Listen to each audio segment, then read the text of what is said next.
Good morning, John here.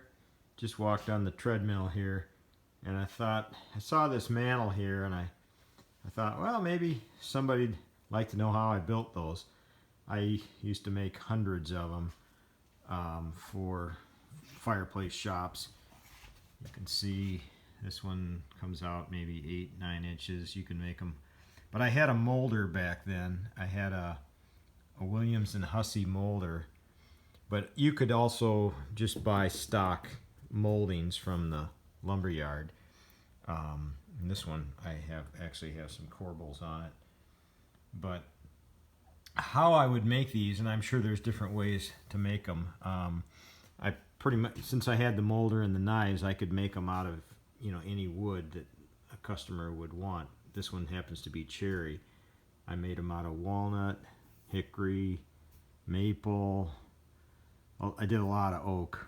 I used to do poplar ones that people would want to paint. But they're all solid wood. It's solid top, solid bottom, solid moldings. But how I would do it is I would glue the top up. It's 3/4 inch top piece. And then I would glue this top molding. I would make that a piece or a section. I would glue that up, and then I would do the same with the bottom molding. And then I used to take my scrap 3/4 inch plywood and I would rip them the width that would fit in between this bottom piece and the top piece, and then I would cut an angle, and then I would just lay those in, however spacing you want to do. I never really, I just kind of laid them in. I never really measured or anything. And then you make those pieces short, so you can use like I used to use a 2x4 and rip it, and then screw that to the wall, and then this would slide over it, and then you just use a finish screw on the top.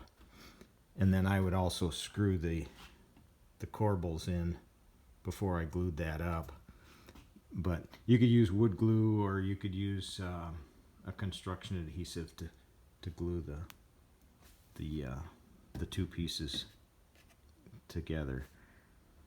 But that's how I did it. I'm sure there's other ways to do it, but this one's been on the wall here for 20 some years. It hasn't fallen apart.